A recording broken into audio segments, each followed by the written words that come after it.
You ever sit back and just watch your life, not try to fix it, not try to understand it, just observe it? Because lately, that's where I've been, watching how everything I went through wasn't random. It just didn't make sense at the time.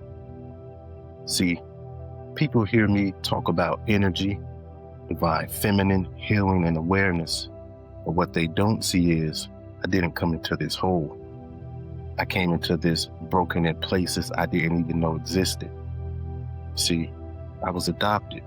For some people, that word sounds like opportunity, second chance maybe, even a better life. But what they don't tell you is sometimes you don't get placed into love. Sometimes you get placed into survival. And survival teaches you things. Teaches you things that look normal, but follow you for the rest of your life. You see, I learned early how to read people, how to feel energy, how to sense when something wasn't right before a word was even said. Not because I was gifted, but because I had to be. Because when you grow up in an environment where love doesn't feel safe, you start learning how to stay ahead of pain. You start learning how to adjust, how to shrink, how to become whatever version of yourself keeps the peace. And nobody calls it trauma when you're young. They call it being respectful. They call it being a good kid, or they call it knowing your place. But what it really is conditioning. I didn't know it then, but I was learning how to abandon myself piece by piece. And when that becomes your foundation, you carry it into everything. You carry it into friendships. I've carried it into relationships, and I've also carried that thing to decisions. You start thinking love is something you earn, something you prove, something you keep by not being too much.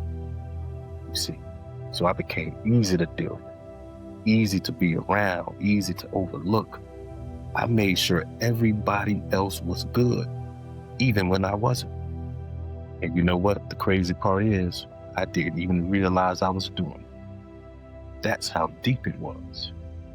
I carried that into relationships, talking to people who didn't see me, entertaining situations that drained me, staying longer than I should have because leaving felt unfamiliar. And when things would fall apart, I wouldn't heal. I'd just move on. New situation, a new distraction, the same old patterns. Because nobody ever taught me how to sit with myself.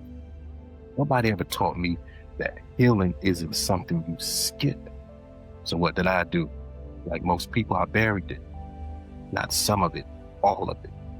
I buried the anger. I buried the confusion. I buried the rejection. I even buried the silence. Hell, I buried it so well, I almost convinced myself it wasn't there. But your body knows. Your energy knows. And eventually, what you ignore starts showing up in your life. And the people you attract, and the situations you repeat, and the way you respond when life gets real. And that's when things started shifting for me. Not all at once, not in some dramatic moment, but slowly. You see, it started drifting quietly through patterns I couldn't ignore any longer, through pain that didn't feel random anymore, through moments where I had to ask myself, why do I keep ending up here? That question will change your life. Because once you stop blaming everything outside of you and you start looking within, trust me, you start waking up. And that's where this whole journey really begins. Not with perfection, not with answers, but with awareness. See, when people hear divine feminine energy, they think it's something soft, something gentle, something you just step into. But what they don't understand is before you access this energy, you have to face yourself like I did. The parts you avoided, the parts that I buried, patterns that I normalized. I had to face all of that. Because divine feminine energy isn't something you add to your life, it's something you uncover. And after everything false is stripped away, it's something you're going to uncover.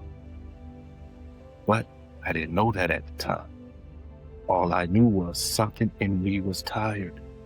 I was tired of repeating cycles. I was tired of feeling empty. I was tired of pretending I was good when I know I wasn't. So I started paying attention. I started paying attention to my triggers, right? I started paying attention to my reactions, to my choices, and slowly started seeing the truth. Not just about other people, but about myself.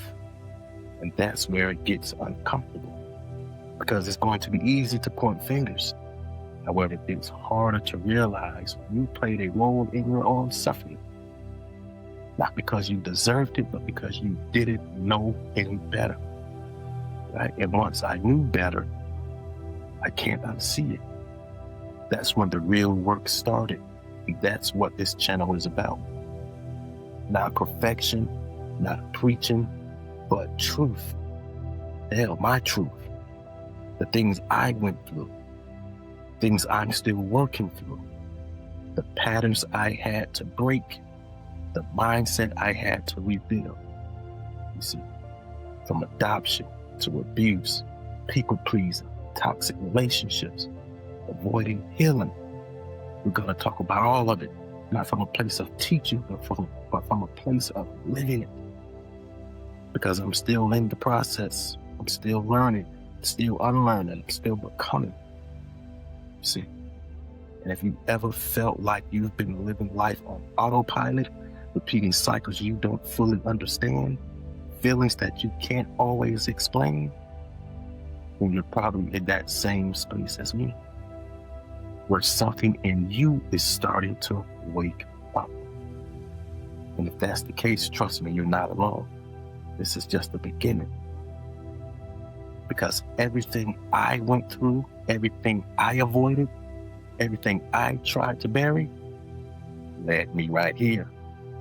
It led me to awareness, it led me to truth, it led me to myself. And this time, trust me, I'm not running from it.